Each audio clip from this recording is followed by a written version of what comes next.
एगो बहुत बाबूर हमरा पर चुटकिला कहल हम बहुत बाबूर से हमरा बड़ी दुख लागल आ वो बंदना में ऐसन दुआर पे आके होता ना बाबूर चुटकिला अब वो दुआर पर आ वो बंदना अब वो सुमिरन में हे भगवान हे सरस्वती जी कहाँ बैठल बा हां तो इनका बेस में खाली प्लास्टिक के पिलुआ डाल दो। अच्छा बताइए इधर चुटकिला का जवाब दे दे हां इधर चुटकिला का जवाब दिनु देहनु इधर चुटकिला के जवाब कहत तरह भ जाइए के बबुआ तना बाउर चुटकिला तो बाउर के जवाब तो बाउरे होला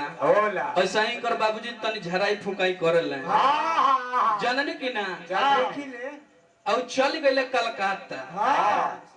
आ झूठो खान के कोनो साचो का झराई फुकाई ना करेले झूठो खान के कलकत्ता चली गइले आ वही जाने की झूठो खान के मंत्र पढ़ल है और कलकत्ता का रहले के जना बंगाली इनकर तो मंत्र के जानी गइले ध के इकरा के बंदी बना देले 4 साल 4 साल वही जा रख लेले 4 साल के बाद भेजले ई अइले अभी उनका बाल बच्चा एगो चलबाजे रहल है बड़ा को हां इहे रहल है 2-4-5 बरिस के रहल है जब घरे आइले तो 4 बरिस पर घरे आइल बने आ जान जे कि ना अइले तो चलबाज के माई से कहले सुनत रहो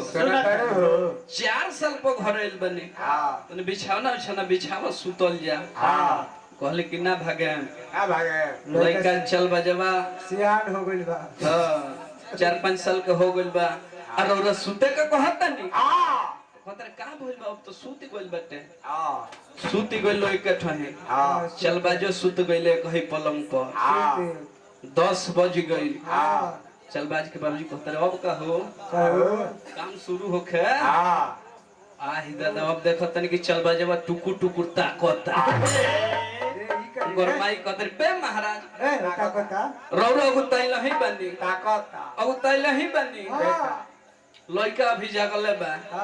फिर कुछ बीतल 11 बज गई कहले के बर्दाश्त नहीं कर बेटा ताकता काम लागे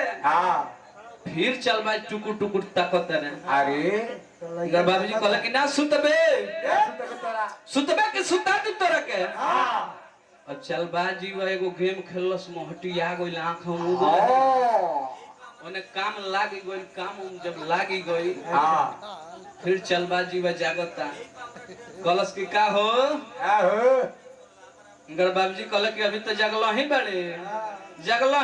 अभी ना सुतबे चल बजाओ को तो सुनो के अंगी लगी हमारा के अंगी लगी के जेकर माई मुड़िए को चोदाव के अंगी लगी